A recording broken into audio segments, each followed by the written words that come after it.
Hello student. Biology revision series में अपन बात करेंगे हृदय की संरचना के बारे में। तो हृदय की संरचना को अगर अपन देखते हैं तो सबसे पहले इसकी बाह्य संरचना के बारे में बात करेंगे कि भाई जो आपका हृदय है वो बाहर से कैसा दिखाई देता है। तो सबसे पहले तो आपका जो हृदय होता है वो कैसा अंग है, आपका पेशीय अंग है। कैसा अंग है? पेशीय अंग है, यानी पेशियों से मिलकर बना होता है। It is a myogenic organ. क्या होता है ये? Myogenic organ. इसके अलावा दूसरा क्या होगा कि भाई जो आपका हृदय है उसकी संरचना कैसी होती है। तो इसकी संरचना कैसी होती है, ये आपके बंद मुट्ठी के आकार का होता है। ज्यादा बड़ा नहीं होता है, बेसिकली बंद मुट्ठी के आकार का होता है। इसके अलावा अगर इसकी स्थिति को देखा जाए कि भाई ये कहां पाया जाता है, ठीक है जी, तो ये मुख्यतः आपके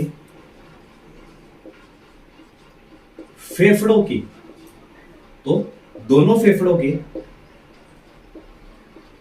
मध्य अवकाश में किस तरफ होगा? तो किस तरफ होगा आपका? जैसे कि ये तो बायां भाग है और ये दायां भाग है, तो ये किस तरफ होता है? बाईं तरफ होता है। दोनों फेफड़ों के मध्य अवकाश में बाईं तरफ स्थित होता है। तो आपका जो हृदय है वो किस तरफ पाया जाएगा? बाईं तरफ स्थित होता है, यानी दोनों फेफड़ों के बीच में किस तरफ होगा? बाईं तरफ किसका होता है, यानी जो आपका जो बायां फेफड़ा होता है, जो बाईं तरफ वाला फेफड़ा होता है उसकी तरफ ये क्या होता है, आपका जो हृदय है वो उपस्थित होता है। ठीक है जी। अब इसके बाद में बात करते हैं कि भाई जो इसकी उत्पत्ति होती है, यानी कि जो आपका हृदय है वो किससे बना होता है, किस लेयर से, किस जनन स्तर से बना होता है। तो याद रखना, ये भ्रूण के मध्य जन स्तर। अब मध्य जन स्तर का मतलब क्या होता है, इंग्लिश में बोले तो मीजोडर्म। क्या होता है? मीजोडर्म। तो देखिए, जब भ्रूणीय परिवर्तन हो रहा होता है तो उस दौरान आपका क्या होता है, कुछ जनन स्तरों का निर्माण होता है। 3 प्रकार के जनन स्तर होते हैं, एक्टोडर्म, मीजोडर्म, एंडोडर्म। और इन्हीं तीनों जनन स्तरों से पूरे जो आपके भ्रूण के अंग होते हैं उनका निर्माण होता है। तो आपके जो मध्य जन स्तर है उससे किसका निर्माण होता है? हृदय का निर्माण होता है।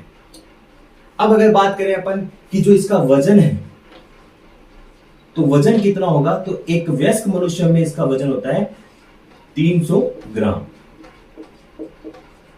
तो 300 ग्राम, 300 ग्राम का क्या होता है? आपका हृदय होता है। लेकिन ये परसेंट बेसिकली आपका जो ह्यूमन मेल और ह्यूमन फीमेल, नर और मादा में ये अलग अलग हो सकता है। बेसिकली नर में तो इतना होगा और मादा में जो हृदय का वजन होता है वो इस नर की अपेक्षा कम पाया जाता है। मेल के अकॉर्डिंग फीमेल में जो हार्ट का वजन होता है, हार्ट का जो वेट होता है वो बेसिकली क्या होता है? कम ही होता है। इसके बाद बात करते हैं कि जो आपका हृदय है उसके ऊपर वाले भाग में क्या क्या उपस्थित होते हैं। तो भाई जब अपन क्या करते हैं, हृदय को देखते हैं, जैसे कि ये हृदय की बाह्य संरचना एक बार अपन डिस्कस करते हैं। ये आपका पूरा हृदय, ठीक है जी। मान लो हृदय आपका, ठीक है। इसके ऊपर एक कवर पाया जाता है।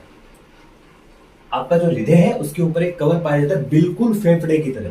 जैसे कि आपका फेफड़े में आपको मिल रहा था ना, प्लूरा मिल रहा था, वैसे यहाँ पे भी आपको क्या मिलेगी? एक ऊपर आपको एक लेयर मिलती है, एक स्तर मिलता है। और इस लेयर को, इस स्तर को अपन क्या बोलते हैं? हृदयावरण। तो इस आवरण को क्या पाया जाता है? जो हृदय के ऊपर पाया जाता है उसे अपन बोलते हैं हृदयावरण। और हृदयावरण और जो आपकी भित्ति होती है हृदय की, उनके बीच में क्या होती है? एक गुहा मिलती है। इसे अपन क्या बोलते हैं? हृदयावर्णी गुहा। क्या बोलते हैं? हृदयावर्णी गुहा। हृदयावर्णी जो गुहा है उसके अंदर एक द्रव भरा होता है जिसे अपन बोलते हैं हृदयावर्णी द्रव। क्या बोलते हैं? हृदयावर्णी द्रव। तो हृदय के ऊपर पाए जाने वाले आवरण को अपन क्या बोलते हैं? हृदयावरण बोलते हैं, जिसे अपन पेरिकार्डियम भी बोलते हैं। इसके अलावा जो हृदय की भित्ति और हृदयावरण के मध्य में गुहा पाई जाती है, उस गुहा को अपन क्या बोलते हैं? हृदयावर्णी गुहा बोलते हैं। इसके अलावा हृदयावर्णी गुहा में एक द्रव भरा होता है जिसे अपन क्या बोलते हैं? हृदयावर्णी द्रव। ठीक है जी। तो आपका जो ये हृदयावर्णी द्रव होता है और जो हृदयावरण है उनका कार्य क्या होता है, अब इसके बारे में डिस्कशन करेंगे। तो बेसिकली जो आपका हृदयावर्णी द्रव, या जिसे अपन पेरिहृदय तरल भी बोलते हैं। तो इसका मुख्य कार्य क्या होता है, ये क्या करता है, ये आपके हृदय के संकुचन के समय, जब हृदय क्या करता है, संकुचन करता है, उस समय ये क्या करता है, जो पास वाले जो उत्तक होते हैं, हृदय के पास काफी सारे उत्तक होते हैं उपस्थित, तो उससे क्या हो सकता है, इस संकुचन के कारण उनका और हृदय का घर्षण हो सकता है। तो जो आपका हृदयावरण और जो हृदयावर्णी तरल है वो बेसिकली क्या करता है, इस घर्षण को जो हृदय और उत्तक है उनके मध्य हो रहा है, तो उस घर्षण को क्या करता है, घर्षण को होने से बचाता है। इसके अलावा ये क्या करते हैं, बाह्य आघातों से हृदय की सुरक्षा करते हैं। यानी अगर बाहरी कोई चोट लग रही है तो उससे क्या करेंगे, हृदय की सुरक्षा करते हैं, हृदय को बचाने का कार्य करते हैं। ठीक है जी। अगर आपने क्या किया, जैसे कि आपने एक बलून लिया और उस बलून के अंदर आपने एक बलून और डाल दिया और उसको चारों तरफ से किससे कवर कर दिया, आपने उसको चारों तरफ से जो वाटर है उससे कवर कर दिया, यानी वाटर आपने उसके अंदर फिल कर दिया। तो गुब्बारे के अंदर गुब्बारा, यानी बलून के अंदर बलून है और उसके अंदर क्या भरा हुआ है, आपका जो लिक्विड है वो प्रेजेंट है, जैसे कि आपका वाटर प्रेजेंट है। तो जब आप क्या करोगे, उस बलून पे चोट करोगे, तो क्या अंदर वाला बलून डैमेज होगा? नहीं होगा, क्योंकि जो डैमेज, जो आघात का जो बल था, यानी आघात का जो फोर्स था, वो किस पे आ गया, वो आपके हृदयावरण पे, यानी कि जो ऊपर वाला आवरण था बलून का, जो बलून का क्या था, ऊपर वाला आवरण था, उस पे आ चुका है, जिसके कारण क्या होगा, अंदर वाला भाग डैमेज नहीं होगा। ऐसा ही काम कौन करता है, आपका हृदय जो वरण और साथ में जो हृदय तरल होता है वो आपका ये कार्य करता है। यानी कि साथ पहले तो क्या करेगा, हृदय का संकुचन जब होगा तो पास वाले जो उत्तक है उनसे घर्षण को कम करता है, घर्षण होने से बचाता है। इसके अलावा वो क्या करता है, बाह्य आघात, जो भी बाहरी रूप से चोट लग रही है आपके हृदय पे, उससे क्या करता है, हृदय की सुरक्षा करता है। वैसे तो आपका जो स्केलेटल सिस्टम है, जिसे अपना जो स्टर्नम होता है, पसलियां होती है, ये क्या करती है, इनको बचाती है। लेकिन अगर कल को पसलियां डैमेज हो जाए तो फिर आपके जो ऑर्गन्स उनको कौन बचाएगा? तो उसके लिए आपका जो हृदय को बचाने के लिए क्या होता है, हृदयावरण और हृदयावर्णी द्रव उपस्थित होता है। ये इंपॉर्टेंट है, तो आपको याद रखना है। ठीक है जी। अब बात करते हैं कि जो हृदय की भित्ति है उसे कितने भागों में बांटा गया है। ठीक है जी। तो देखिए,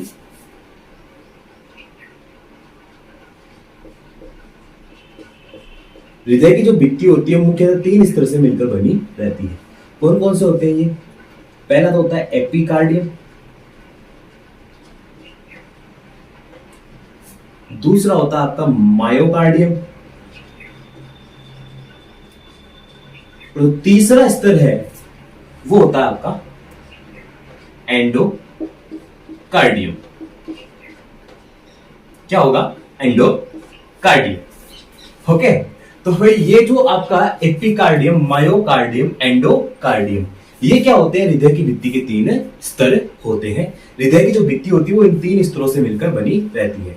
एपी का मतलब बाहर की तरफ, इसका मतलब ये कौन सा स्तर होगा, ये होगा बाह्य स्तर। एंडो का मतलब अंदर, तो ये कौन सा स्तर होगा आपका, हृदय का कौन सा स्तर होगा, आंतरिक स्तर। अब बचा कौन सा, बीच वाला बचा। ठीक है जी। तो बीच वाले लगा दो, तो ये कौन सी होगी, मध्य भित्ति होती है। आपकी जो बाह्य भित्ति होती है वो किससे मिलकर बनती है, तंतुमय होती है। ये क्या होती है, तंतुमय, फाइब्रस टिश्यू, यानी कि तंतुमय उत्तकों से मिलकर बनी रहती है। इसके अलावा जो आपका मायोकार्डियम है, जो मध्य भित्ति जो होती है, वो उसका जो स्तर होता है, मध्य स्तर जो होता है, वो आपका मोटा और पेशीय होता है। कैसा होता है, मोटा और पेशीय स्तर होता है। बचा अपना कौन सा, आंतरिक स्तर। तो जो आंतरिक स्तर होता है वो कैसा होता है, फ्लेक्सिबल होता है। कैसा होता है, फ्लेक्सिबल होता है, लचीला युक्त, सॉरी लचीला एवं कैसा होगा, लचीला, लचीला एवं अंतः उपकला युक्त होता है। कैसा होता है? आंतरिक जो स्तर होता है आपका एंडोकार्डियम, कौन सा स्तर होता है? आंतरिक स्तर होता है। और ये कैसा होता है? लचीला एवं अंतः उपकला युक्त होता है, यानी कि इसमें आंतरिक स्तर पाए जाती है। ये हो गए आपके हृदय की भित्ति के 3 स्तर। कौन से? Epicardium, myocardium and endocardium. ठीक है जी, तो ये 3 स्तर हो गए आपके हृदय की भित्ति के। अब अपन पढ़ेंगे इसके बाद इसकी आंतरिक संरचना के बारे में।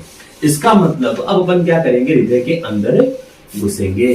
ठीक है जी, अब किसकी बात कर रहे हैं अपन? हृदय की, हार्ट। इसकी बात कर रहे हैं हार्ट की। तो हार्ट की आंतरिक संरचना, अंदर की क्या हाल है हार्ट की? ठीक है ना, सभी कौन से हाल जानते हैं? अंदर वाले जानते हैं। तो भाई हृदय के अंदर वाला हाल क्या है उसके बारे में जानेंगे। तो चलिए बात करते हैं आंतरिक संरचना के बारे में। क्या है अंदर, क्या सिस्टम है अंदर की तरफ, उसके बारे में बात करते हैं। चलिए, तो सबसे पहले आते हैं कि ये कितने भागों में बटा रहते हैं, कि इसके अंदर कितने चेंबर उपस्थित होते हैं, कितने कक्ष पाए जाते हैं। तो आपका जो हृदय होता है उसके अंदर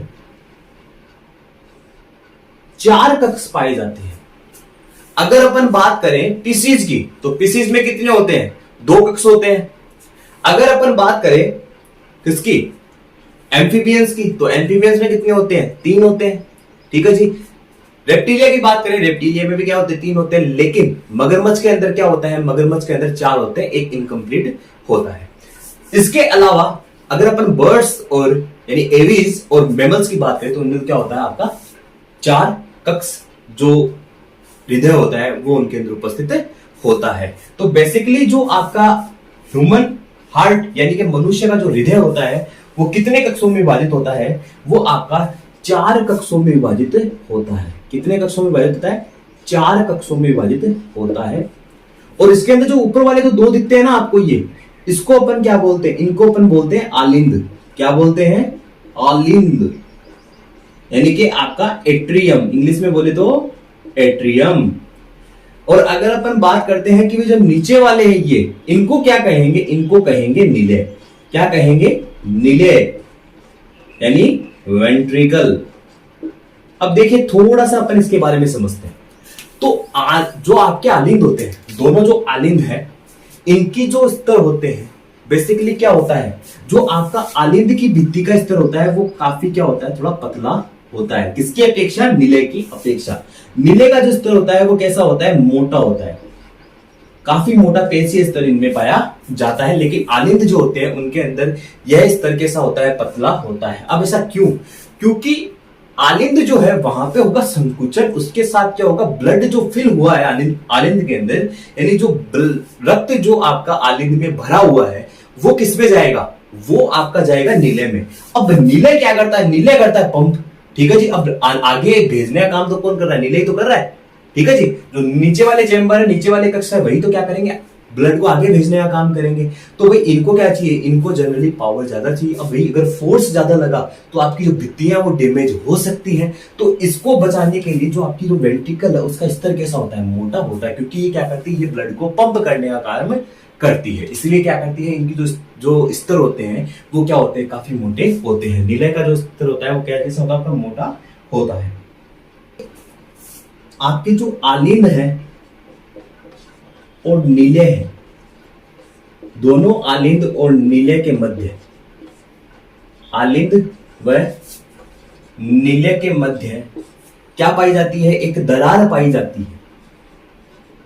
अब इस दरार को अपन क्या बोलते हैं? आलिंद और नीले के मध्य देखिए क्या आपकी ये दरार आपको देखने को मिलती है। और इस दरार को अपन क्या बोलते हैं? इस दरार को अपन बोलते हैं, नाम से ले लो, आलिंद नीले दरार। क्या होती है? आलिंद नीले दरार। यानी जो दरार आलिंद और नीले के बीच में पाई जाएगी उसे अपन क्या बोलते हैं? आलिंद नीले दरार। या इसका दूसरा नाम भी है, क्या है? Coronary sulcus. कोरोनरी सल्कस, ये क्या होता है? इसका नाम होता है। आलिंद और नीले के मध्य पाई जाने वाली दरार को अपन क्या बोलते हैं? आलिंद नीले दरार या कोरोनरी सल्कस। ठीक है जी। अब इसके बाद में बात करते हैं अपन, अब आलिंद और नीले के बीच में दरार पाई जा रही है, तो क्या आपके जो दाया और बाया आलिंद है, जैसे कि अपन थोड़ा सा इसके अंदर बात करते हैं, ये क्या आपकी हार्ट की जो हृदय की आंतरिक संरचना है उसका डायग्राम है। तो देखिए इसमें जो ये वाला भाग है इसको तो अपन क्या बोलते हैं, इसको तो अपन बोलते हैं दाया आलिंद। क्या बोलते हैं? दाया आलिंद, इस वाले भाग को। और इस वाले भाग को अपन क्या बोलेंगे? बाया आलिंद। ठीक है जी। ये कौन सा आपका है? ये नीचे वाले कौन से हो गए? नीले। तो ये कौन सा, तो ये कौन सा नीले हो गया? दाया नीले। और ये कौन सा हो गया? बाया नीले। इसके अलावा इनके बीच में क्या होती है? एक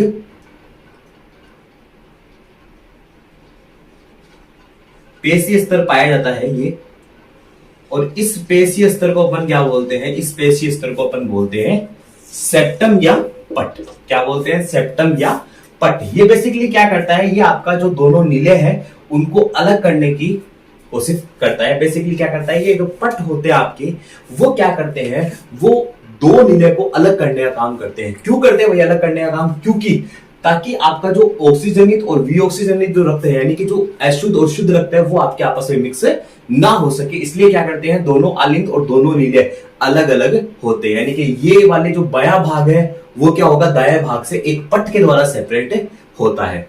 ठीक है जी। दोनों आलिंद के मध्य जो पट पाया जाता है उस पट को अपन क्या बोलते हैं? सॉरी, दोनों नीले के मध्य, तो उसको बोलेंगे अपन अंतरा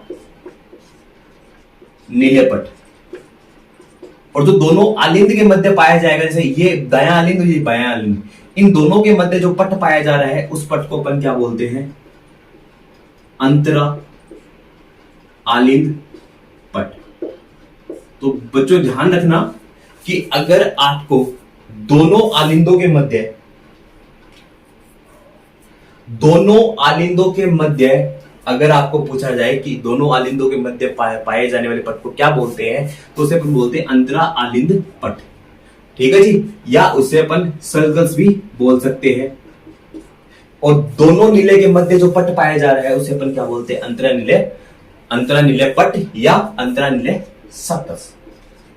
तो ये तो बात हो गई इनकी। अब ये जो यहां पे आपको वेसल्स दिखाई दे रही है, ये जो आपको ये यहां पे जो किसमें आ रही है? आपकी बाएं आलिंद में आ रही है। इस वेसल्स को या इस वाहिनी को अपन क्या कहेंगे? तो इस वाहिनी को कहते हैं अपन फुफ्फुसीय शिरा। क्या कहते हैं? फुफ्फुसीय शिरा। फुफ्फुसीय शिरा का मतलब क्या है? ये आपकी फेफड़े से हृदय में आती है। इसके अलावा जो ये आप लोग देख रहे हो, जो ये आपकी नीले से कहां खुल रही है? आपकी फेफड़ों की तरफ जा रही है, इसे अपन बोलते हैं फुफ्फुसीय धमनी। ये जो फुफ्फुसीय शिरा होती है वो फेफड़ों से शुद्ध रक्त लेकर आती है। कौन सा रक्त लेकर आती है? शुद्ध रक्त। जबकि फुफ्फुसीय धमनी जो होती है वो नीले से क्या करेगी? दाएं नीले से अशुद्ध रक्त को कहां भेजती है? फेफड़ों में भेजती है। अब बोले सर ये क्या सिस्टम है? धमनी तो कौन सा रक्त लेकर आती है? भाई सर धमनी तो आपका शुद्ध रक्त लेकर आती है, और शिरा क्या लेती है? अशुद्ध रक्त। आपने तो यही बताया कि भाई जो पहले वाले वीडियोस है उसमें तो मैंने यही बता रखा है। तो आप तो ये बोलोगे कि भाई सर धमनी तो क्या करती है? शुद्ध रक्त लेकर आती है, और शिरा जो है वो अशुद्ध रक्त लेकर क्या करेगी? हृदय में आती है। तो सर यहां पे ऐसा क्यों हो रहा है कि फुफ्फुसीय धमनी में तो क्या जा रहा है आपका? अशुद्ध रक्त, और फुफ्फुसीय शिरा में शुद्ध रक्त।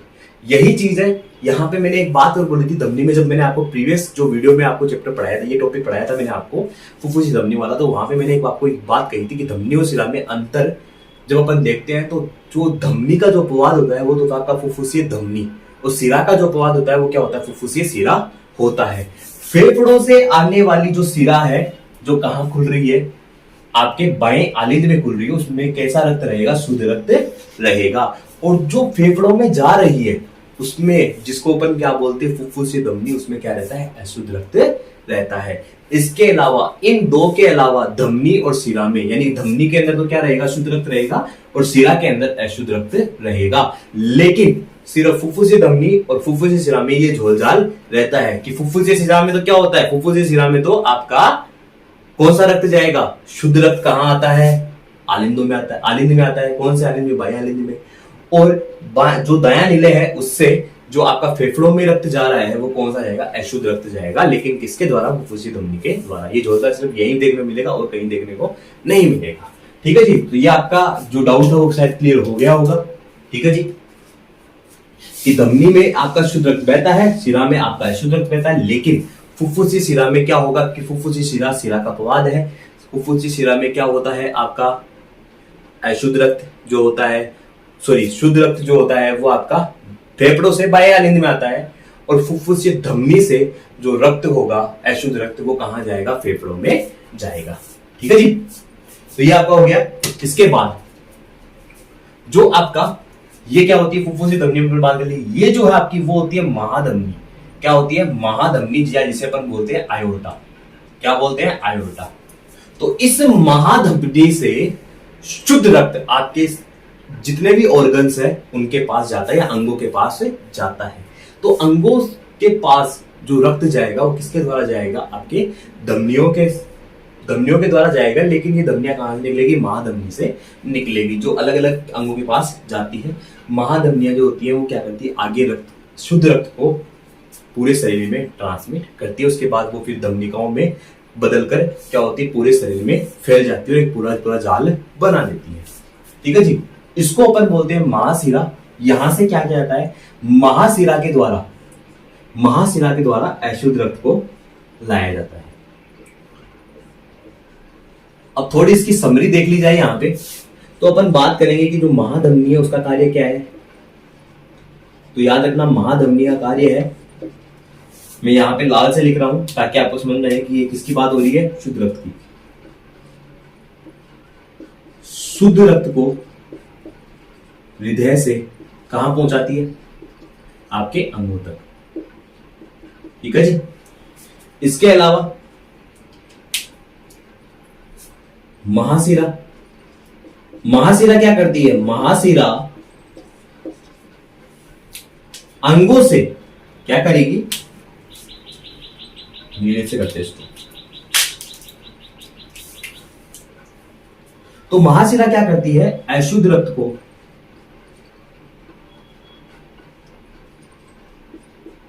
अंगों से कहां डालेगी? आपकी हृदय में लेकर आती है। इसके बाद क्या है? आपकी फुफ्फुसीय धमनी। तो फुफ्फुसीय धमनी में भी क्या है आपका? फुफ्फुसीय धमनी में जो अशुद्ध रक्त है, अशुद्ध रक्त फुफ्फुसीय धमनी के द्वारा कहां पहुंचाया जाता है? फेफड़ों में। और जो आपका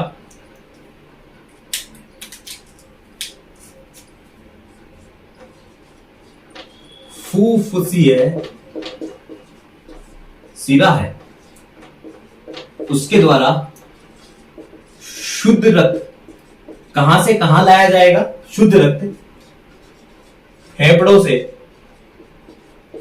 से कहां लाते हैं? फेफड़ों से बाएं आलिंद में, यानी कि फेफड़ों से हृदय में लाया जाता है। कौन से भाग में? बाएं आलिंद वाले भाग में लाया जाता है। तो ये आपका क्या है? फुफ्फुसीय धमनी, फुफ्फुसीय शिरा, महाशिरा और महाधमनी का कार्य होता है। महाधमनी क्या करती है? शुद्ध रक्त को हृदय से अंगों तक पहुंचाने का कार्य करती है। इसमें धमनियां भी साथ देती है। साथ में क्या होता है? महाशिरा जो है वो अंगों से अशुद्ध रक्त को कहां लेकर आएगी? आपके दाएं आलिंद में लेकर आती है, हृदय में लेकर आती है। यहां से फिर जो अशुद्ध रक्त होता है वो दाएं नीले से किसके द्वारा? फुफ्फुसीय धमनियों के द्वारा कहां जाएगा? फेफड़ों में जाता है। इसके अलावा जो आपका शुद्ध रक्त है, जो क्या होगा आपका शुद्ध रक्त है, वो फुफ्फुसीय शिरा के द्वारा फेफड़ों से कहां आएगा? बाएं आलिंद में आता है। ठीक है, अब बात करते हैं अपन एक इंपॉर्टेंट पॉइंट के बारे में। तो देखिए, आपको पता है कि जो हृदय का आंतरिक भाग होता है, हृदय का जो अंदर वाला भाग है, वो बेसिकली आपका कक्ष और पटों में विभाजित होता है। ठीक है जी, बटा रहता है। और इसके साथ इनमें क्या पाए जाते हैं, इनके अंदर आलिंद और नीले के मध्य क्या होगा आपका, कुछ वॉल्व, क्या पाए जाते हैं, कुछ वॉल्व या अपन बोल सकते हैं कपाट भी इनमें देखने को मिलते हैं। उसके बारे में भी थोड़ी देर बाद करेंगे।